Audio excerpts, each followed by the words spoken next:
Dans cette vidéo, je vais te parler de 3 clés, 3 pépites de Napoléon Hill. Ce qu'il m'a transmis et en quoi ces 3 pépites, ces 3 clés m'ont permis de développer une entreprise de coaching prospère. Je vais t'expliquer ces 3 clés et je pense que si toi-même tu les utilises, ces 3 clés, tu risques d'avoir des résultats vraiment importants, vraiment impactants. Je te parle de tout cela juste après le jingle.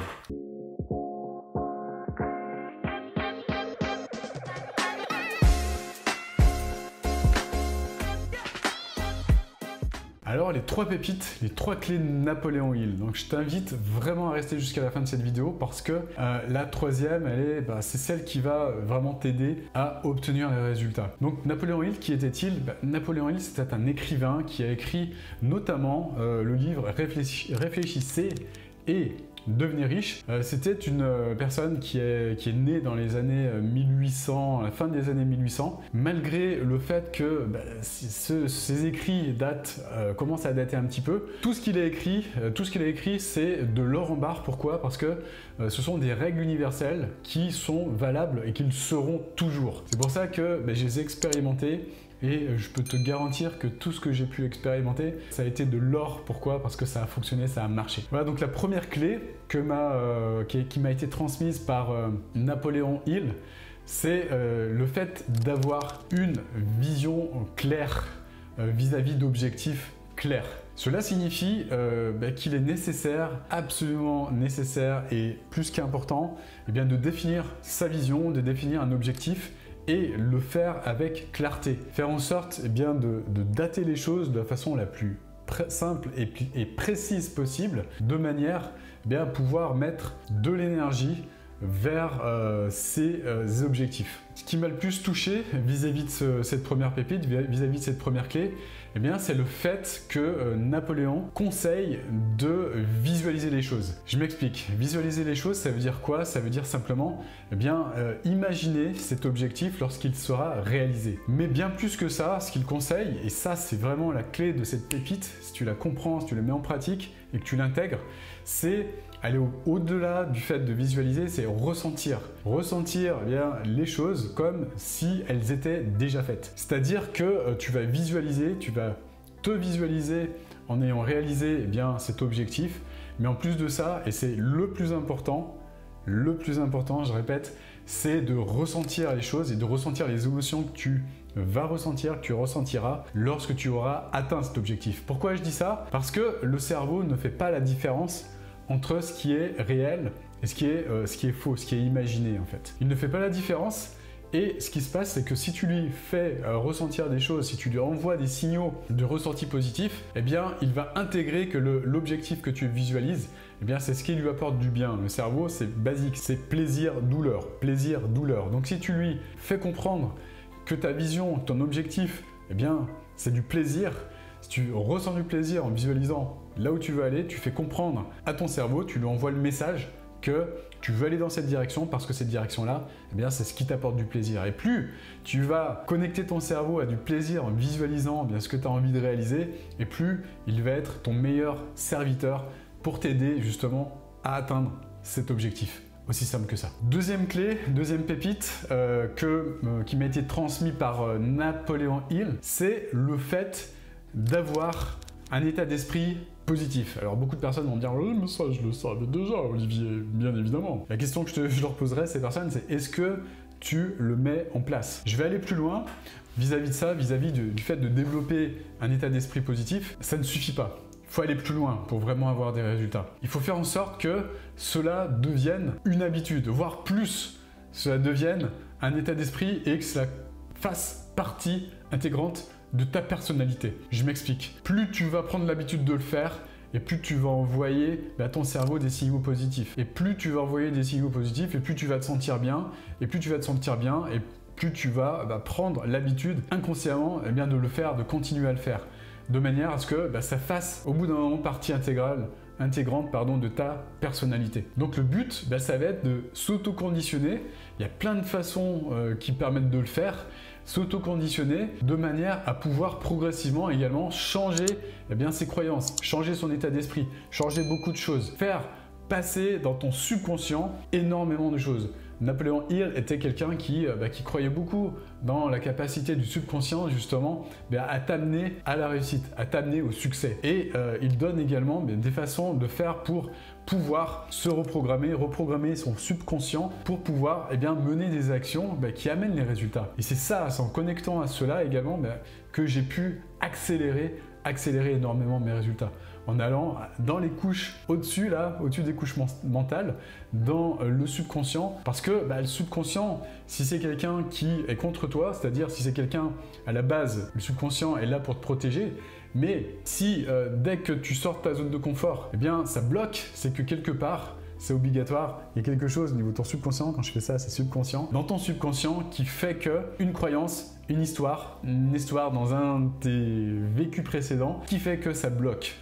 Donc là, on bloque des cas de fer, on ne peut plus avancer parce que justement, il y a des choses à changer dans ce subconscient et des choses à reprogrammer. Et la bonne nouvelle, c'est qu'il est tout à fait possible de reprogrammer les choses. Et je le fais également avec mes clients. Ça se fait très rapidement. Ce sont des choses qui sont brèves. C'est pas la peine de trouver des choses, d'aller expérimenter des choses compliquées, alors que c'est très très simple finalement. Beaucoup de personnes qui ne comprennent pas en la simplicité, qui ne croient pas dans la simplicité, qui, parce qu'elles croient qu'elles ont un problème compliqué, se croient obligées d'aller chercher des réponses et des solutions complexes. Non, c'est ce qui est le plus simple finalement, qui marche, qui fonctionne et qui permet d'amener des résultats. Et j'en suis la preuve. Voilà, la pensée positive ou avoir un état d'esprit positif, c'est également considérer les obstacles qui se dressent sur notre route comme des choses qui nous permettent d'avancer, qui nous permettent de grandir, qui nous permettent de nous entraîner, qui nous permettent d'évoluer, de changer. L'idée, c'est vraiment de changer sa façon de voir, de considérer l'obstacle également pour le considérer comme quelque chose une sorte de signal qui nous dit simplement « Ok, tu n'es pas encore prêt ou tu n'es pas encore prête. Maintenant, à toi de grandir de l'intérieur, à toi de faire le travail interne nécessaire pour grandir, devenir plus grand, plus grande que cet obstacle et pour pouvoir en franchir de bien plus grands par la suite, de manière beaucoup plus simple et facile parce que ça fera partie de toi, tu auras changé, tu auras évolué, tu seras capable maintenant de franchir des obstacles beaucoup plus grands, de plus en plus grands et même des montagnes immenses. Ensuite, la troisième clé, la troisième pépite qui m'a été transmise par Napoléon Hill, c'est le fait de continuer, malgré les échecs, de persévérer, de faire en sorte de continuer l'effort. Et puis surtout, si on a tendance à pas confondre persévérer, c'est-à-dire la personne qui, comme une mouche, là, se tape contre une vitre, ça c'est de la mauvaise persévérance. C'est ce que j'appelle de l'obstination. La persévérance, c'est pas ça, c'est pas continuer à se taper contre la vitre comme une mouche de cette manière. La persévérance, c'est au contraire se dire ok, bing, j'ai tapé contre un obstacle, je me pose, je réfléchis, j'analyse comment je pourrais améliorer ça. Qu'est-ce qui s'est passé à ce moment-là et comment je pourrais la prochaine fois éviter l'obstacle. Ok, et si on fonctionne de cette manière, si on considère l'obstacle comme quelque chose qui nous permet de nous améliorer, si on considère l'obstacle uniquement comme un feedback qui nous permet justement de faire le point sur nous-mêmes, de faire le point sur les choses qu'on a améliorées en interne et puis également au niveau de nos stratégies, on gagne toujours. Pourquoi ?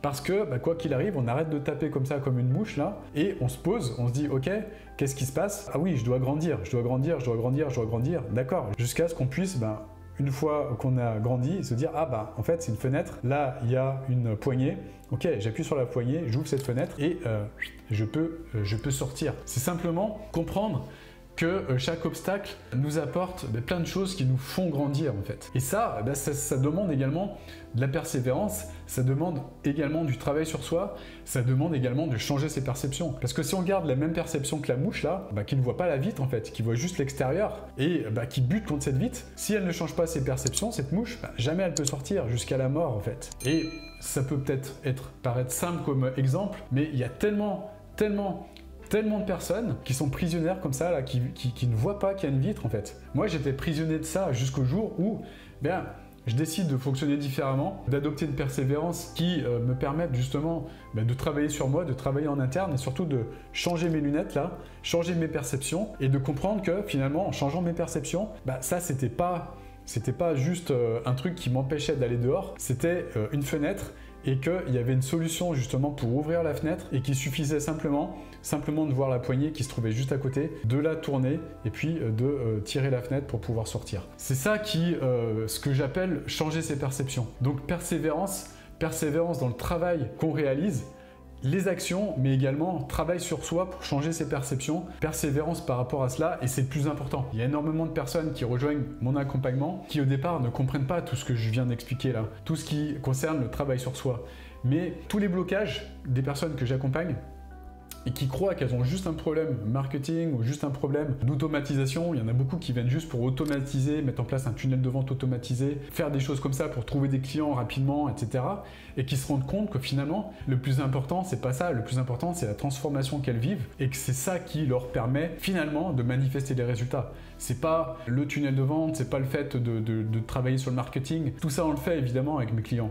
Mais c'est pas ça qui les aide à réussir. Ce qui les aide à réussir, c'est le travail qu'on fait en amont et pendant tout l'accompagnement qui leur permet de changer leur perception, là, changer leurs lunettes et d'arrêter de considérer la vitre comme quelque chose d'impossible à franchir là, et qui, en changeant leur perception, arrivent à trouver la sortie et à trouver la voie de l'abondance de cette manière. Voilà, j'espère que cette vidéo t'a apporté de la valeur. Si c'est le cas, mets un grand like juste en dessous pour m'encourager à en faire d'autres, à analyser les lectures que j'ai pu faire par le passé et celles qui m'ont apporté le plus de résultats de manière à ce que ça te serve aussi à toi et que tu puisses bénéficier de cela pour grandir. Donc mets un like si cela te plaît et si tu souhaites que je produise d'autres contenus de cette manière. Et puis dis-moi en commentaire, tiens, dis-moi dans les commentaires juste en dessous ce que tu retiens vis-à-vis de ce que je viens de développer et quelle est la pépite justement qui te parle le plus. Tiens, c'est intéressant, ça m'intéresse de savoir si toi qui me regardes depuis